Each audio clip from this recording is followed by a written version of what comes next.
Hi viewers, welcome to our channel. Social media handlers, YCP social మీడియాని మొత్తం handle చేసే వాళ్ళందరూ వరుసగా అరెస్ట్ అవ్వడం మనం చూస్తూ ఉన్నాంగా. అయితే వీళ్ళతో ఆగిపోదు, ఇంకా చాలా మంది ఉన్నారు. చంద్రబాబు నాయుడు గారి హిట్ లిస్టు ఏకంగా 2000 మంది ఉన్నారు. వీళ్ళంతా కూడా అరెస్ట్ అయ్యే అవకాశం ఉంది అని చెప్పేసి కొన్ని ఆర్టికల్స్ ప్రచారంలో ఉండడం మనం చూస్తూ ఉన్నాం. సో మరి ఎవరి 2000 మంది, వీళ్ళు ఎప్పుడు అరెస్ట్ అయ్యే అవకాశం ఉంది, ఇది ఎటువంటి పరిణామాలకు దారితీసే ఛాన్సెస్ కనిపిస్తున్నాయి? ఇప్పుడు ఇదే అంశం మీద డిస్కస్ చేయడానికి ప్రజెంట్ మనతో పాటు జయదేవ్ గారు, సీనియర్ జర్నలిస్ట్, వారితో ఒకసారి మాట్లాడి తెలుసుకుందాం. సార్ నమస్కారం. సార్ ఆల్రెడీ కొంతమంది అరెస్ట్ అయ్యారు, ఇంకొంతమందికి నోటీసులు అందాయి, కేసులు కూడా నమోదయ్యాయి. వాళ్ళు కూడా తొందరలో అరెస్ట్ అవుతారు అని చెప్పేసి ప్రచారం అయితే జరుగుతుంది. సో వీళ్ళే కాదు, చంద్రబాబు నాయుడు గారి హిట్ లిస్ట్లో ఇంకో 2000 మంది వరకు ఉన్నారు. వీళ్ళంతా కూడా అరెస్ట్ అవుతారు. వీళ్ళు సోషల్ మీడియాలో అంతకుముందు ఎటువంటి పోస్టులు పెట్టారు, వాటన్నిటి మీద కూడా పర్యవేక్షణ జరుగుతుంది అని చెప్పేసి వార్తలు వినిపిస్తున్నాయి. సార్ మరి ఏం జరిగే అవకాశం ఉంది, మీరేం చెప్తారు సార్ దీని గురించి? సోషల్ మీడియా వేదికగా జరిగిన వ్యాఖ్యలు అంత పట్టించుకోవాల్సిన అవసరం లేదు అనే విధంగా మొదట్లో ఉండేది. సర్లే, ఎవడు వ్యూస్ కోసమో, ఎవడు రేటింగ్ కోసమో, యూట్యూబ్ నుంచి చిల్లర కోసమో తాపత్రయపడి పెడుతున్నారేమో, తంబనైల్ ఒకలాగా లోపల మేట ఒకలాగా అనుకునేవాళ్ళం. కానీ అది మితిమీరిపోయింది. ఎంత మితిమీరిందంటే, కన్న తల్లి మీద కూడా, ఏంటి కన్న తల్లి, మరి ఇంకా ఆ పదం నా నోటి నుంచి రావట్లేదు, నాకే అదొకలాగా అనిపిస్తుంది. సొంత చెల్లి పుట్టుక మీదే ప్రశ్నించేట్లాగంటే మరి కన్న తల్లిని అనుమానించినట్టే, అవమానించినట్టే. అటువంటి వాళ్ళని ఎందుకు వదలాలి చెప్పండి. సో షర్మిల గారు కూడా రీసెంట్గా అదే అన్నారు. అయితే వీళ్ళందరినీ ఓపిక పట్టి, వీళ్ళందరినీ వస్తుందిరా, ఎద్దు ఎప్పుడు ఒకవైపు పడుకోదు, ఇటు పడుకున్న ఎద్దు లేచి ఇటు కూడా పడుకుంటుంది. ఇప్పుడు అంటారే, మేము వస్తుంది, టైం వస్తుంది, కొడతామని. ఇప్పుడు ఇంకా 5 నెలలు అవ్వందే అప్పుడే డైలాగ్ కొడుతున్నారు. వాళ్ళు అలా ఏం అనలే. సరే, వాళ్ళు అంత బేభత్సంగా అయితే ఎవరు మాట్లాడలేదు. ఇప్పుడు విమర్శించవచ్చండి, విమర్శల వరకే. ఇప్పుడు మొన్న కొండా సురేఖ గారు విమర్శ చేశారు, అది తప్పు. అంతకుముందు చాలామంది మంత్రులు, పొంగిలేటి గారు లాంటి విమర్శించారు.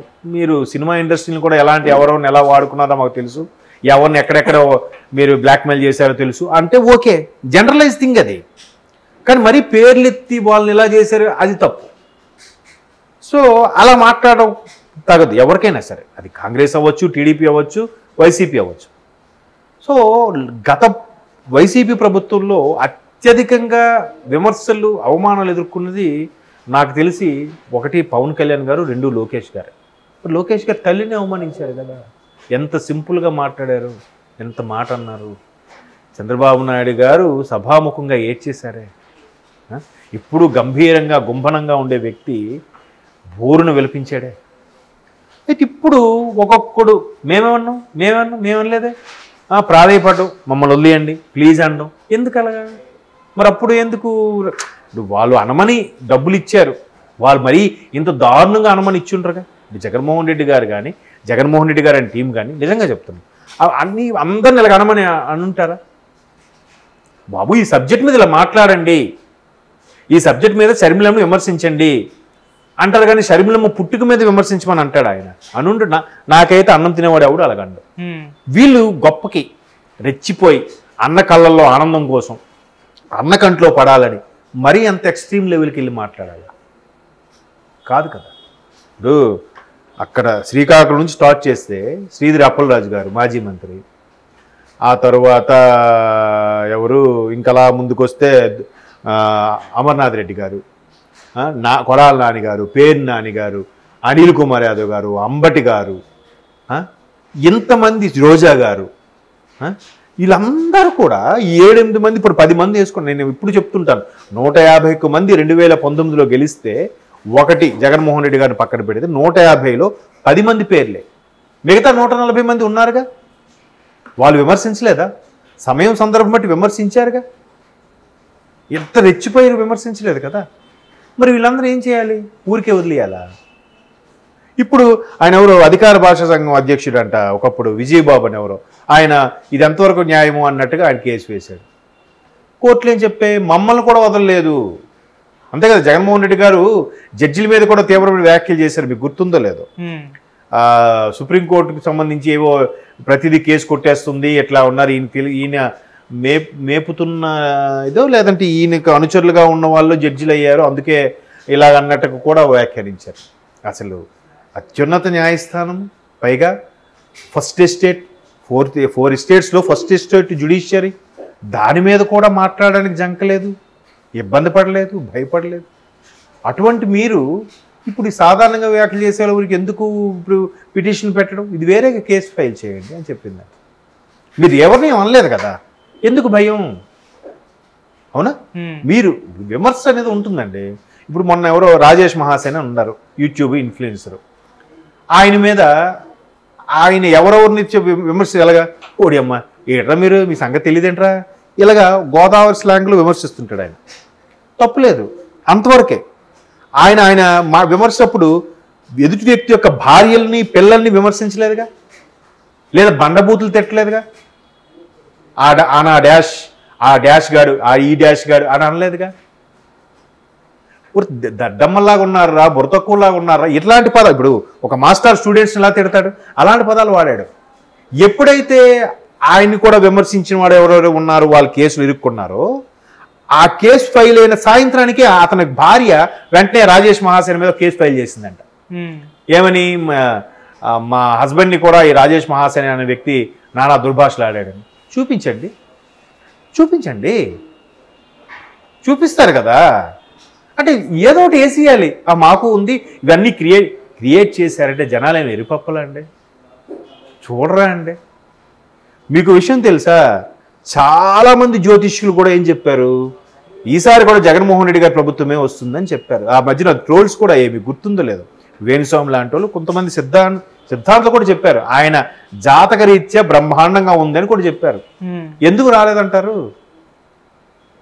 ఇంతమంది మానసిక క్షోభ, ఇంతమంది పూజల ఫలం, ఆడి ఎంత చక్రవర్తి ఎంత స్టార్ అయినా కూడా నరపోరు అనేది మంచిది కాదు కదా.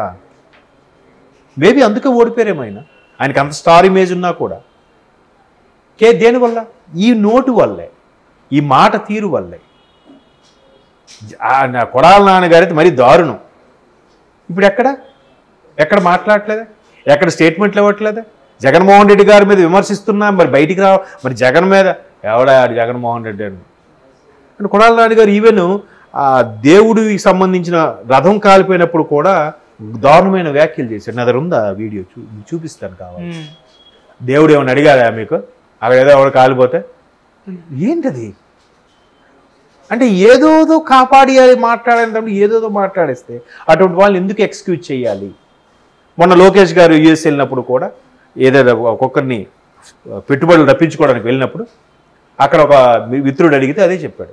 ఆల్రెడీ 2 చాప్టర్లు ఉన్నాయి, 3వ చాప్టర్ స్టార్ట్ అవ్వాలన్నాడు. ఆయన ఎంత బాధ దిగమింకొని ఎంత ఇబ్బంది పడ్డాడు. ఎక్కడికి వెళ్ళినా పోకటి తీసి, అమ్మ మీ సమస్య ఏంటి చెప్పండి. సార్ దుబాయ్లో నా భర్త ఉండిపోయాడు, రప్పించాను. సార్ పలానాడు ఐఐటి చదువుకున్న డబ్బులు ఇవ్వండి. ఇట్లా ఎన్ని రాసుకొని అన్ని ఒక్కొక్క టిక్కు చేసుకొని వెళ్తున్నాడు. వాటితో పాటు ఇవి కూడా రాశాడు. అవి హైలైట్ చేయరే? మన ఒక ఐఐటి కుర్రోడికి 1,40,000 రూపాయలు సాయం చేశాడంట కదా, ఆ న్యూస్ ఆ కుర్రోడే చెప్పాడుగా. ఎంతమంది ఉంటే ఆయన ఒక్కడే చెప్పాలా? అది కూడా ఇవి డబ్బులు ఇచ్చి చెప్పించారంటారు వీళ్ళు, అది వేరే విషయం. ఇప్పుడు మీరు ఆ డబ్బులు ఇప్పించండి, మీరు అలా చెప్పించండి. అది ఎవరో ఒక దుబాయ్లో భర్త మిగిలిపోతే ఆయన రప్పించారా? ఇంకోటి ఎవరో ఏదో సమస్య వస్తే రోజు ఎవరో ప్రతి ఒక్కరు కూడా ఏమంటున్నారు, బాబు నేను లోకేష్ గారు కలిస్తే కానీ నేను నిరాహార దీక్ష మానను అంత. మొన్న పెద్ద ఆవిడ ఏమిటంటే ఆవిడ పెన్షన్ రావట్లేదండి. అయ్యో దీనికి ఎందుకు, వెంటనే ఆయన ఫోన్ చేసి ఇప్పించేలా చేశాడు. అది కదా. మరి మీకు ఎవరైనా రాశారా? మీకు ఎవరైనా కలవాలని అనుకున్నారా? మీ నాయకులే మీ జగన్మోహన్ రెడ్డి ఇంకా కలవలేకపోయిన పరిస్థితి కదా. మరి అట్లా ఇన్ని స్ట్రోల్స్ ఇన్ని చేసినప్పుడు అవన్నీ ఆయన గుర్తుపెట్టుకోడా అండి, రాసుకోడా అండి? పోనీ వీళ్ళు తిరిగి అదే మాట అంటే అది తప్పు. రోజా గారు ఏమన్నారు, లోకేష్ పప్పుగాడు ఆయనకు లీడరా, ఆయనకి ఏది చీర గాజులు పంపిస్తాను కూడా అంది ఆవిడ. పంపించి తల్లి, ఒక ఆడబిడ్డగా పంపించి తప్పకుండా నేను తీసుకుంటాను అన్నాడు.